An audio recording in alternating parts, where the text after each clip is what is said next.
Welcome to Private Banking Strategies Podcast with Vance, Lowe, and Seth Hicks, your secret weapon to protect your assets and never have to start over financially again. Vance and Seth help high net worth individuals, families, business owners, and investors structure an asset-protected, tax-free fortress for their families. Learn how to keep what you earn and use the velocity of money to create your own private banking system. Join us on this journey as we explore the secret strategies of the rich and political elite and help you take total control of your financial security. Now, on to the show. Hello and welcome to Private Banking Strategies with Seth Hicks and Vance Lowe. Vance, how are you? I'm doing great. I'm ready to get into the next part of this series here on the grocery store story. Absolutely. Like we said in the last section, you guys, this is a fundamental principle and an absolute necessary discipline to succeed in your wealth management and your wealth growth. And we're using Nelson Nash's book where he describes our banking strategies as like a grocery store, like the ownership of a grocery store and managing your inventory, and whether you and your family purchase your inventory and your groceries through the retail register paying full price or go out the back door. And we answered that question in the last part, Vance, but let's summarize that there and then dig down even a little deeper. Okay, so we summarized that is that all business operate on a procedure and everybody chooses what that procedure is. The problem is a lot of people choose wrong and their businesses fail. And so the philosophy here with whether we take food out the front or the back, we're going to dissect that a little bit more, means the difference between making great profit versus little or no profit or even failure of the business. So we want to encourage always finding the most profitable way of doing things. Nelson Nash, he would always ask the audience a question about a grocery store. When your wife comes in and buys her groceries, since you're the owner, what's she going to do? Is she going to go out the front door or the back door? And he makes the people answer the question. So guys, if you didn't answer it in the first podcast, answer it now. Most people are going to say they take it out the back door because it's an advantage. And it's a perceived false advantage. It's a false assumption. If they would go through the cash register, they would take home, quote, the most profit possible, and they would succeed. So let's get into this, Seth. The other thing that we mentioned last time was the theory that he put in here, one stolen can of peas. And he really analyzes that in this story. How are we going to relate that, Seth? What does that mean to somebody who's thinking about setting up and putting their own banking equation in their life? Well, in the grocery store ownership example, at the time Nelson wrote this book, you could sell a can of peas for 60 cents at a competitive rate. And it actually cost the grocery store owner 57 cents. 3-cent profit margin on that sale of peas. So if your wife steals the can of peas out the back door, you have to sell 20 cans of peas with that 3-cent profit to actually pay for the one she just stole. And then in our private banking strategies, it's the same thing. We have a warehouse of money that is our capital and that is our inventory. And what do banks do with money? They lend it. And they keep lending. And every dollar that comes in, they fractionalize and create a derivative lending situation where they create money out of thin air. That's a whole nother topic. And they lend that money out. We're talking about centralized banks. And that's why we teach you how to take your money out of centralized banks and put it in a private banking strategy. But we want to capture that same mindset and that tool, that key that we see from centralized banks. And that's keeping the money moving in a lending environment. So it's like the peas. The more peas that you sell, the more can of peas that you sell, the more profitable you'll be. You need, Nelson writes in his book, 15 sales of a can of peas to break even, 17 sales of a can of peas to be profitable, and 20 cans of peas will be super profitable and you can retire early. It's the same thing in the banking system that we utilize, the private banking system. The more that you can put your money into motion with good loan purposes and repayments, it's like selling your peas over and over again. We call that the velocity of money and also the volume rate of return. Seth, let me give a good hard example that I use many times as people go through the process of learning this. There are certain laws about running a grocery store. We have to follow laws on any discipline that we pursue. It could be in sports, it could be banking, it could be raising families, whatever it's going to be, there's a proper process and there's a way to excel at it. The difference between profit and retiring early is 3 cans apiece per year, okay, or 3 turnovers of inventory. Let me relate that now to banking. There's one of the laws out there that's called the 10% law. And it goes back biblical. It's designed to make sure and guarantee that we're better off than we were the month before. So it says that we should pay ourselves off the top, a minimum, absolute bottom minimum of 10%. And I warn the people and I tell them, I'm going to stop you right here and we're not going to go forward if you're not going to do this because your plan will fail. It's that critical. But what is left unsaid is that if you can do 20%, you need to do 20. If you can do 30%, you need to do 30 because that much more volume of money coming in creates that much more opportunity, and exponential growth is almost unimaginable. So that law relates to this stolen can of peas and the turnover and the productivity. Seth, you've been in sports. I've been in sports. I've been in a lot of competitive competition. The difference between a top world-class producing individual versus the common person. And you told me, Seth, when we were actually talking about this, it's all about the mindset. And there's a little book out there that I recommend everybody read if you have any type of competitive bone in you, and it's called With Winning in Mind. And it was all about what you bring to the table mentally that makes all the difference. Yes, you have to have the muscle memory. Yes, you have to take it all. In banking and related to this story here, it's the same thing. It's how much effort are we putting in? If I relate that to the 5%, 85% rule, people quit 5% too early. Only 5% more effort is proven to produce 85% more results. It's huge. We just finally stop too early. The game here is we don't stop. If we're trying to run a business store, it's the volume of the inventory turnover. The more we turn over, the much more successful we are. Putting a dollar to work, the velocity. How many times can we get that dollar to touch down, folks? How important is it to do that? Well, if the banks won't let a dollar even sit overnight, it must be pretty darn important because they're the best masters of money on the planet next to the insurance actuaries. I think they have the actual better minds because they don't get to fractionalize.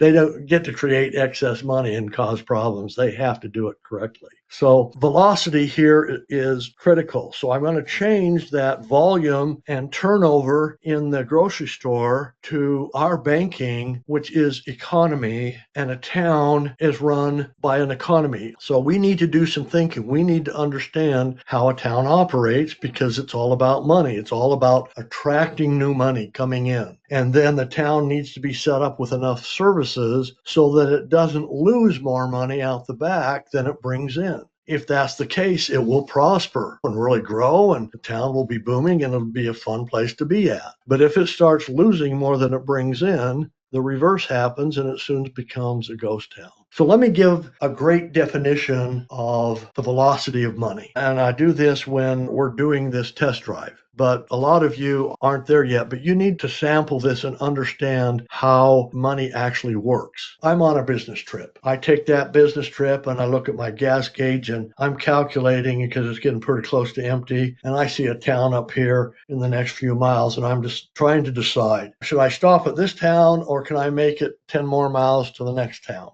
Well, I take the safe route. I decide to stop, fill up with gas, and then I'm gone. I'm out of town. But I paid $50 for gas, and I took $50 worth of gas with me. Well, theoretically now, because I don't want to get into the tons of details here, 50 town theoretically has a new $50. That gas station owner, he can take that $50 across the street, and he can buy groceries with that $50, and he can bring back $50 worth of food. Well, now my money's sitting over at the grocery store. Grocery store has it. He sold inventory. So he takes that $50 across town to the warehouse. He buys $50 worth of inventory and brings back $50 worth of inventory. And now my $50 is at the warehouse. Well, he has some dentist work he needs to be done. So he takes that $50, gets $50 worth of work done at the dentist. The dentist needs to go to the doctor and get $50 worth of work done. The doctor takes it to the mechanic. The mechanic turns around and takes his family out to a restaurant for one of his kids' birthday dinners. So what just happened here, folks? It's only $150, but what happened? Seth, can you maybe describe that a little bit? What just happened? The exchange in value traded hands numerous times based on various people's needs. And that money turned and brought value to every person that you described, the mechanic, the dentist, the warehouse, the gas station, the shop owners. It circulated in a way that brought value to each of them, and that prospered their economy. So what's critical here that you take away, folks, is that we have to be able to be in a situation to use a dollar more than one time and not lose control of it. Would you be surprised if I told you this goes on even much more in one day in a town? You know, that single $50 produces in product and services thousands and thousands of dollars. Things can move. But now, Seth, what would happen if I decided, oh, guess what? I can make it 10 more miles and I just blow through town. What happens? They have no economic benefit at all. It's just the next town that you stop at that has that cycle and velocity and volume going on. So folks, again, the takeaway here is money has no value unless it is exchanged. Money has to be in motion. And as many times as it bounced in town is called velocity. Did that story feel like it was about you? Do you feel like you are generating a lot of revenue but are not moving forward as fast as you would like? Do you feel you should be making more progress toward your financial goals? Do you feel stuck? Let us help you get unstuck. Are you ready to take action and get your own private bank? Please visit us at www.privatebankingstrategies.com. Velocity is critical in making growth and accumulating wealth. It has to be in motion. How many of your dollars are sitting in accounts idle, thinking we have it working for us? We don't. If you've got IRAs, if you've got stock portfolios, if you've got money here or there in accounts, you have to leave that money in those accounts in order for you to get the returns and the interest you're going to take. But you, the investor, take the risk, not the people who have your money. The people who have your money can double your money on the average every 2.5 years because they're working with it. They're doing this that I just described in town. And they're getting rich and they're paying you as little as you can get away with. So it's absolutely the reverse of what you think your money's doing. You think it's working for you. It's not. It's totally asleep to you. That's what we're taught, is to do that. It's called herd mentality, and it's absolutely the wrong thing. What if we woke it up and we got multiple touches on a dollar? That's what this banking equation is all about. That's why he's explaining this can of peas and the devastation if we don't replace it. What happens if one of those guys put that $50 in his pocket and stole it? It couldn't continue to circulate in town. What happens if we don't make a payment back? Now that may come up, but now we're the bank. We can postpone it where normally we couldn't with somebody else's bank and then make it up a little later. That type of delay affects things, right? It does. That modification also assumes that there's a repayment discipline in place. You're not stealing the peas out the back door. You're just pushing pause for a minute. And that's one of the great benefits of private banking strategies compared to centralized banking loans, is that you can do loan modifications without penalty, without foreclosure on real estate assets, without repossession of automobiles. And one of the many fundamental values and benefits of private banking. So turning your P's, selling 20 cans of peas gives you an early retirement position. Making good loans with repayments that create a volume of interest in your banking system creates a supercharged wealth strategy. And there's another important aspect that I think we might want to touch on that dealt with the 5% versus 85%. 5% more effort will lend 85% more benefit and value. And we talked about this with the competitive sports and competition. If you've competed at high levels of competition, there's a mental component of mental discipline and pressing forward when other people mentally quit, whether it's a marathon or whether you're a professional soccer player, a competition shooter, or a Phelps type Olympic swimmer. There's a mental aspect of it that you have to push through pain points and levels where it doesn't seem like you're going to make it or you're going to break through until you do. And those who push through have that volume of return. And so Nelson has a great example, Vance, that I'd like to just touch on with you in the book that's there regarding heating up water and the power of heated up water. And at 210 degrees, you have some hot water, right? Yep, that's right. But with 2 degrees more Fahrenheit at 212, you don't just have hot water anymore. You have what?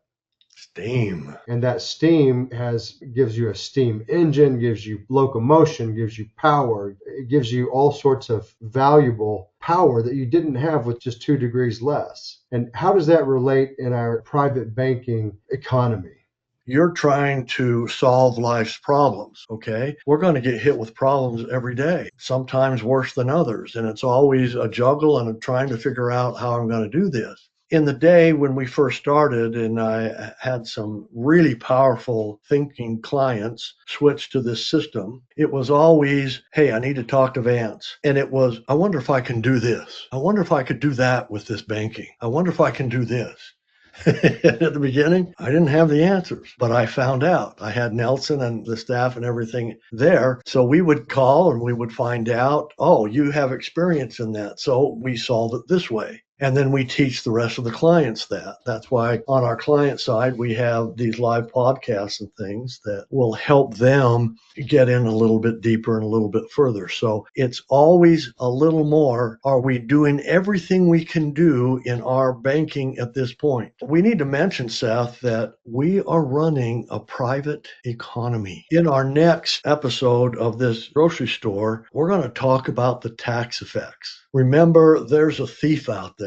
In Nelson Nash's book, he has 5 laws, and one of them is called the Willie Sutton Law. Seth, what is that Willie Sutton Law? Willie Sutton was a famous bank robber, and he ultimately got caught and was asked, Willie, why did you steal the gold from the banks? And he said, well, that's where the gold is. That's where the money is. That's where I'm going to steal it from. And the point is that there's always going to be someone trying to take valuable things from you. And in our culture and context, it's generally government confiscation, government control, whether it's taxes or you've got federal taxes, state taxes, you've got FICA, you've got all these involuntary takings. And when it was initially proposed in 1913, income tax was supposed to be 1% of people's income. Well, now it's grown, the tax brackets are becoming insane, and you pay sales tax on everything you buy. The government can make more income on transfer of automobiles than the value of the automobiles if it's sold 5 times. So it's become ridiculous with the type of taxation. So the Willie Sutton Law is one that says you need to be aware that if you have something valuable like your private banking, that there's going to be other outside forces that try to invade and take those resources and assets. And that's what we're going to talk about in the next episode here, in the next podcast, is all the tax effects that you'll gain by setting up your own economy and your private banking. Yeah. And I just want to tie this together with our example that we mentioned with boiling water and 210 degrees versus 212 degrees. Sometimes people don't see the growth and the immediate effect in private banking in year 1, and they don't see it in year 2. And they may start to see it fuzzy or cloudy in year 3 and And then the policies actually become more efficient in years 4 and 5 and 6 at that level, whereby the money that you put in, you actually get more than 100% back in the cash value that you can use. And they become more efficient.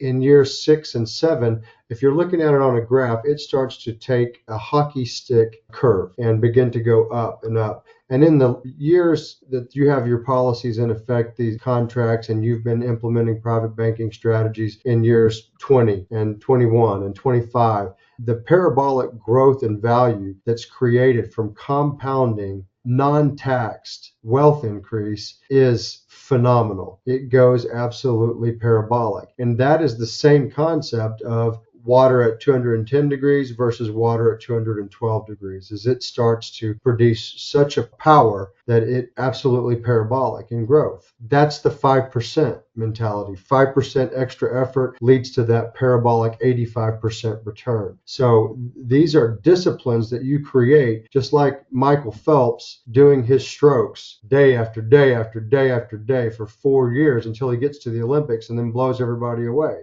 That discipline and mental focus and strategy is what's necessary. And you do the same thing with private banking. You put that money to work, you get it moving in your economies, you put it to good work and good use, not consumptive purposes. And that money and volume rate of return creates that parabolic growth. And we have 7 pillars of private banking strategies, folks, and we outline those on our website at privatebankingstrategies.com. These 7 pillars are crucial and fundamental to your success, and they show you what private banking strategies does for you and your family's wealth preservation and growth.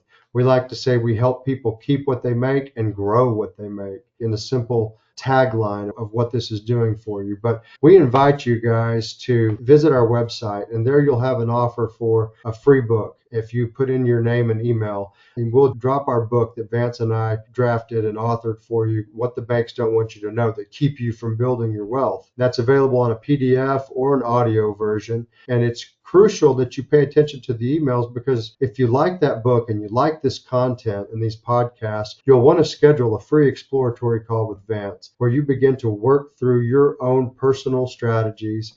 And ultimately, you'll receive an 8-year roadmap where it tells you exactly what to do with where your finances are, whether you're loaded down with debt or whether you're a mega wealthy entrepreneur. Anywhere in that spectrum, these strategies will apply to you and blast you into another level. So we're offering that to you as a free gift for staying with us on this podcast, as we do for all of our guests. And Vance loves to teach new people how to implement these strategies and walk you through the 8-year roadmaps and teach you how to do this.